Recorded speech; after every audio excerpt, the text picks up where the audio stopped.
Now is a scripture lesson. Allow me to read forth the Bible scripture for you. If you have the Bible with you, taken from the book of Ecclesiastes, chapter 3, there is a time for everything and a season for every activity under the heavens, a time to be born and a time to die, a time to plant and a time to uproot, a time to kill and a time to heal, a time to tear down and a time to build, a time to weep and a time to laugh, a time to mourn and a time to dance, a time to scatter stones and a time to gather them, a time to embrace and a time to refrain from embracing, a time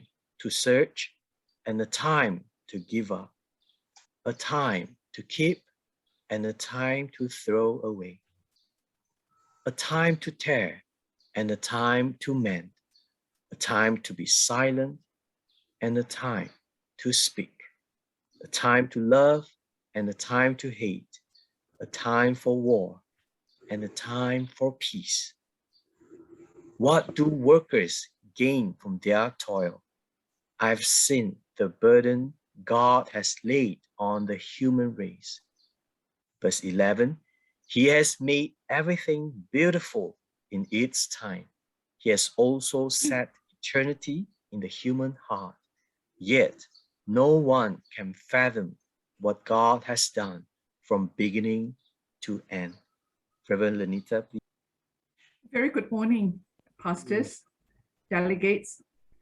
As we come together this morning, the title of my sharing is A Time for Everything. And the text is taken from Ecclesiastes. Ecclesiastes was, in the Hebrew Bible, it's Koheleth.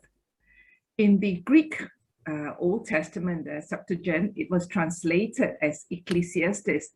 And so that's where we get our English title, Ecclesiastes. And so, but yet the Hebrew word Koheleth is simply translated as teacher or preacher. And hence in Chinese, it is so simple, it is just 传道书。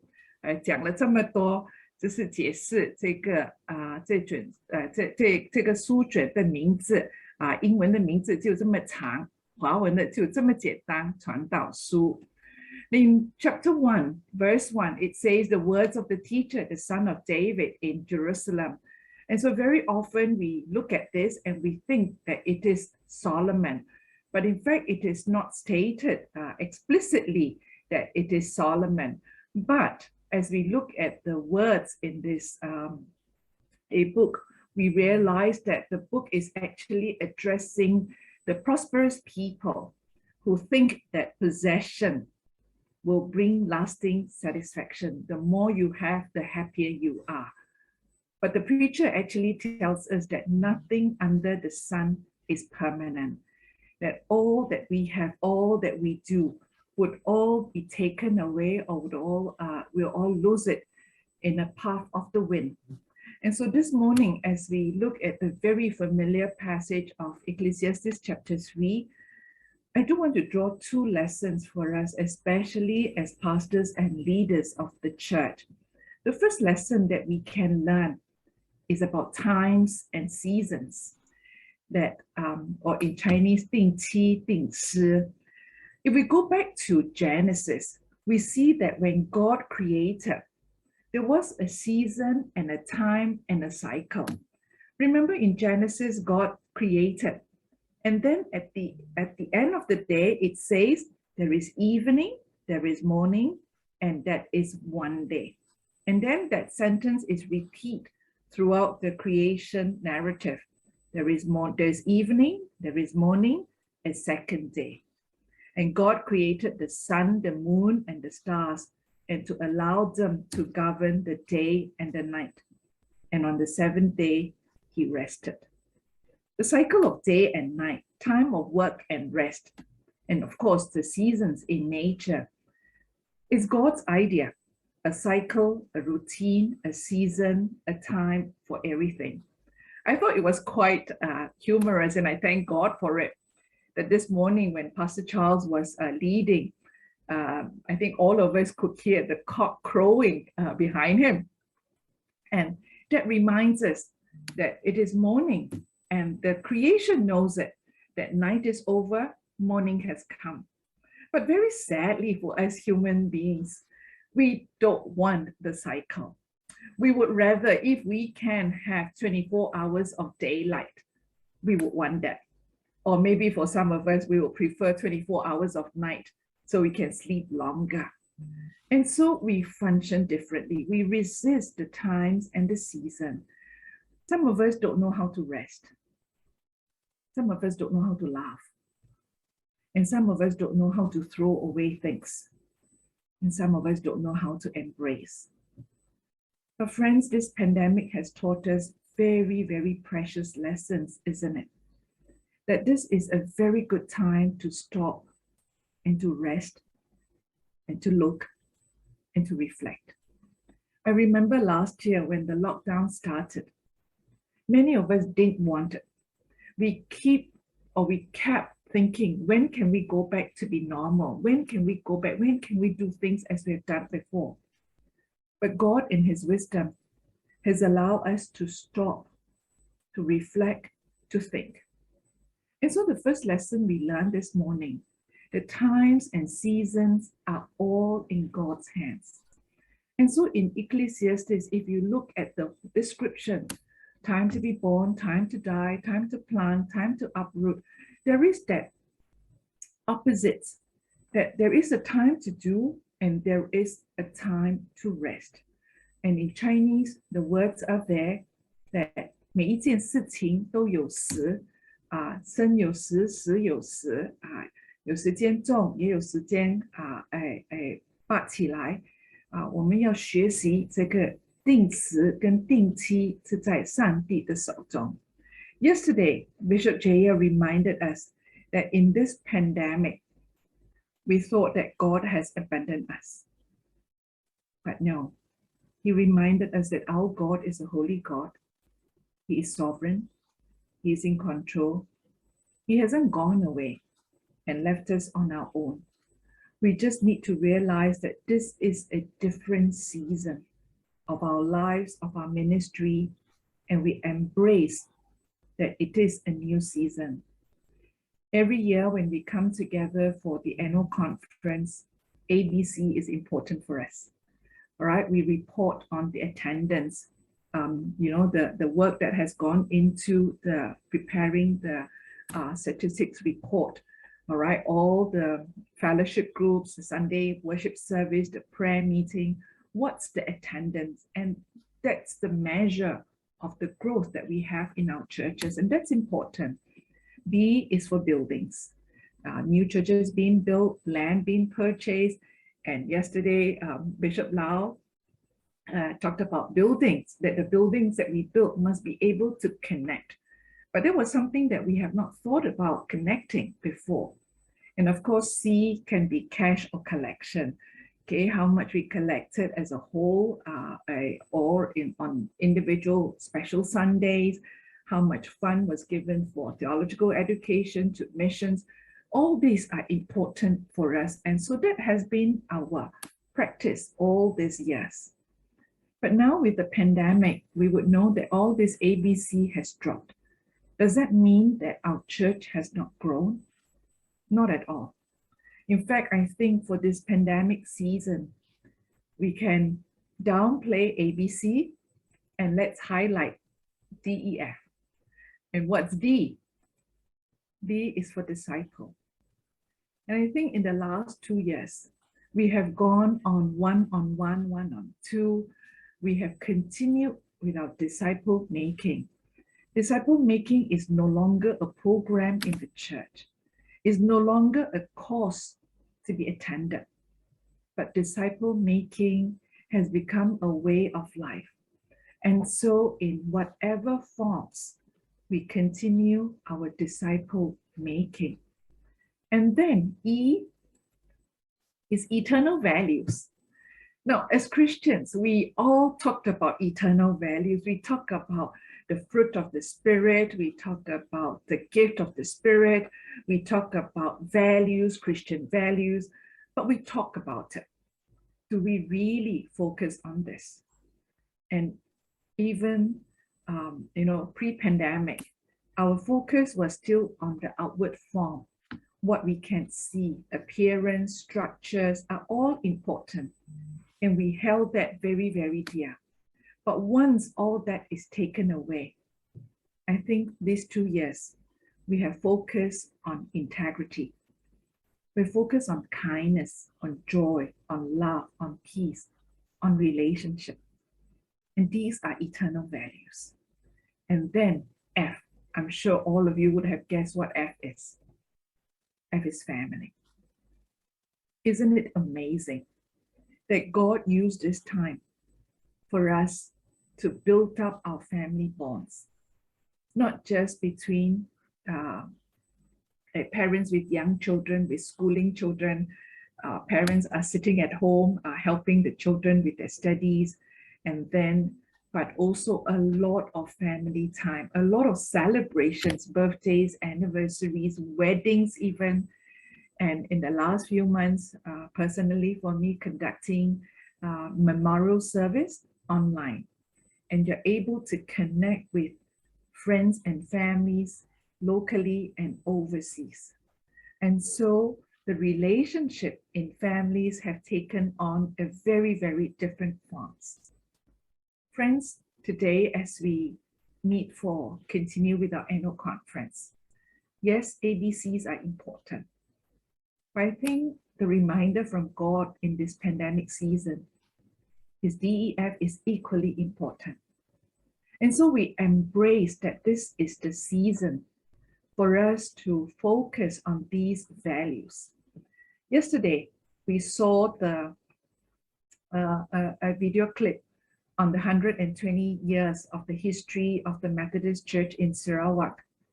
But I was quite sad that we sort of just a glance over the year 1942 when the Japanese landed on our land.